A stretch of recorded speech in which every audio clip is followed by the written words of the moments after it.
여러분 안녕하십니까? KBC 8시 뉴스입니다. 광주 지역 신축 아파트 분양 시장의 움직임이 심상치 않습니다. 대규모 세대에 관심받던 민간공원 특례사업 단지까지 속속 분양이 이어지고 있지만 좀처럼 흥행에 성공하지 못하고 있습니다. 박성호 기자의 보도입니다. 1군 브랜드 아파트로 관심을 모은 광주의 한 아파트 모델하우스입니다.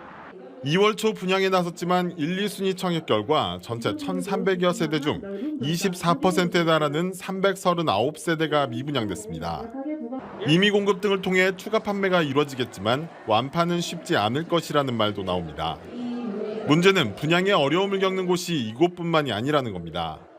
올해 분양이 나선 아파트 단지 6곳 모두 1, 2순위 청약 결과 미달됐습니다.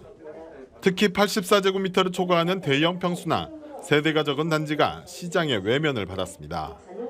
분양을 했다라고 해서 관심이 폭발적으로 있거나 아니면 또 분양권을 매수를 했을 때 거기에 프리미엄 거래가 되거나 그런 상황은 아니기 때문에 아무래도 분양에 대한 관심도는 예전보단 떨어졌다고 보이죠. 분양 시장이 어려운 상황이긴 하지만 하반기에는 상황이 나아질 것이라는 관측도 있습니다. 광주 아파트 대다수가 노후화돼 신축 실거주 수요가 여전한 만큼 하반기에 금리가 안정되고 아파트 거래 시장이 활성화되면 분양 시장도 조기에 정상화될 수 있다는 겁니다. 1만 세대의 미분양을 안고 있는 대구와 달리 현재 광주의 미분양 세대 수가 600세대 안팎에 그치는 점도 긍정적인 요소입니다. 금리가 좀 떨어지고 거래가 좀 풀리게 되는 그 시기, 하반기 정도의 예상을 좀 하고 있는데 그렇게 되면 지금보다 조금 나올 수 있지 않을까라는 생각이 드는 것 같습니다. 얼어붙은 부동산 경기에 전망까지 어두워지면서 광주 지역 아파트 분양 시장이 좀처럼 활기를 되찾지 못하고 있습니다. KBC 박성호입니다. 윤석열 정부 지방정책 중 하나인 교육발전특구 시범지역에 광주광역시와 전남 7개 기초자치단체가 선정됐습니다. 진학과 취업 때문에 이사가는 일이 없도록 하겠다는 것이 교육발전특구의 최종 목표인데요. 선정된 지역의 교육정책이 어떻게 변할지 이상원 기자가 취재했습니다. 광주광역시와 시교육청이 제시한 교육발전특구의 핵심은 지역 인재의 지역 정착입니다. 컴퓨터공학과와 전기공학과 등 지역 대학의 인기학과 지역 인재 선발 비율을 80%까지 늘려 인재 유출을 최소화한다는 겁니다. 규제 완화로 가능해진 대학과 고교를 연계한 선의수 학점제, 유망산업으로 학과를 개편한 광주형 마이스터고 운영도 준비되고 있습니다. 재정 지원을 통해 지역 인재가 지역 AI 기업에 취업하도록 유도하는 방안도 추진됩니다. 우리 지역에서 나서 우리 지역에서 교육을 받고 우리 지역에서 취업을 하고 정주하는 그런 선순환 구조를 만들겠다. 이러한 우리 지역의 발전에 효과가 있지 않을까 싶습니다. 전남의 교육발전 특구는 지역별 특화산업 맞춤형 교육에 방점이 찍혔습니다.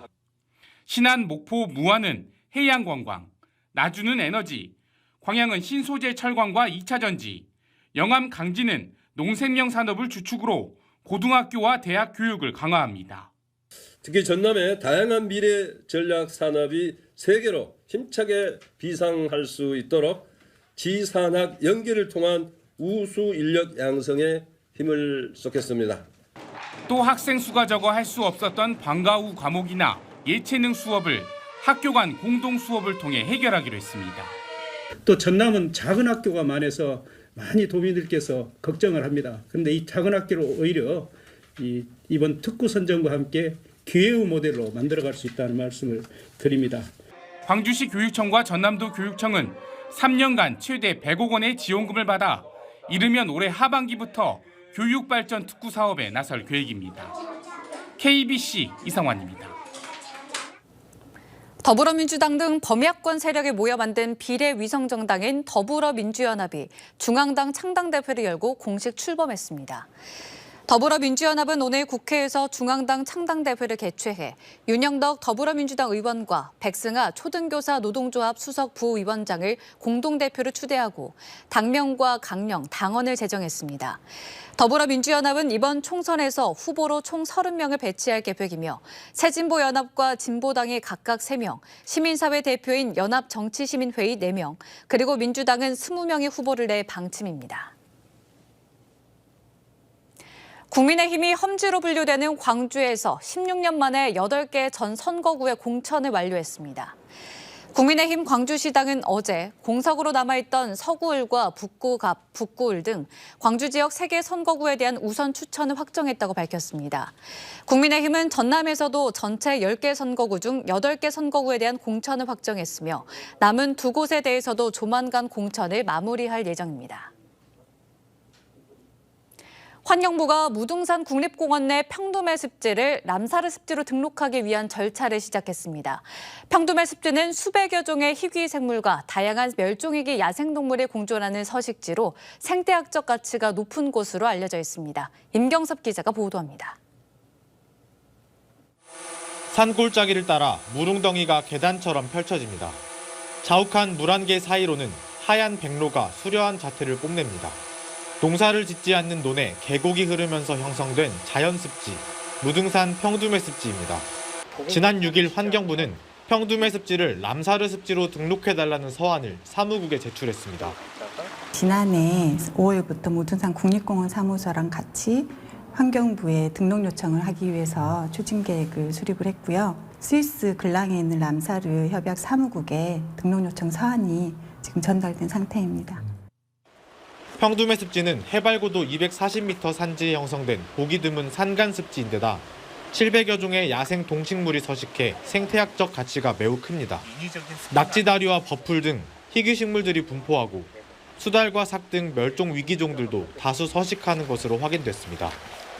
생물 다양성 측면에서 보면 많은 야생 동식물이 살고 있는 그 공간이기 때문에 큰 의미가 있고, 현재는 지속적인 이런 모니터링을 통해서 멸종 위기종 동물들을 계속 발견하고 있는 곳이에요. 반년 후 람사르 협약 사무국의 승인이 나오면 평두매 습지는 광주의 첫 람사르 습지가 됩니다. KBC 임경섭입니다. 민주화운동의 원로인 이홍길 전남대 명예교수가 별세했습니다. 전남 한평 출신인 이 교수는 1969년부터 2004년까지 전남대에 재직하면서 박정희 전 대통령의 국민교육 헌장을 비판해 해직과 복직을 경험했고 1980년 5.18 민주화운동 당시에는 도청 수습위원으로 참여했다가 옥고를 치렀습니다. 제8대 5.18 기념재단 이사장과 광주 민주화운동 기념사업회 초대 이사장을 역임한 이 교수의 연결식은 오는 5일 오전 10시 5.18 민주광장에서 치러집니다. 휴일인 오늘 광주와 전남 지역은 낮부터 기온이 차츰 오르며 추위가 다소 누그러졌습니다. 월요일인 내일은 흐린 가운데 오후부터 비가 내리겠고 낮 최고 기온은 광주와 화순 14도를 최고로 순천과 목포 13도, 여수 11도 등 11도에서 14도의 분포로 평년보다 2도가량 높겠습니다. 또 새벽 사이 내륙 지역을 중심으로 짙은 안개와 함께 도로가 어는 곳이 있어 안전운전에 각별한 주의가 요구됩니다. 전남 광양의 365일 소아청소년 외래 진료가 가능한 달빛 어린이병원이 문을 열었습니다. 지난해 12월 순천의 제1호 달빛 어린이병원을 지정한 전남도는 2호 달빛 어린이병원으로 광양 다나 소아과 의원을 지정해 운영에 들어간다고 밝혔습니다.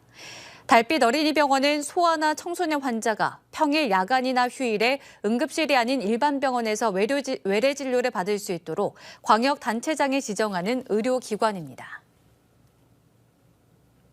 제13회 천사섬 춘란 전시회가 오는 9일 신안군 암태도에서 개막합니다.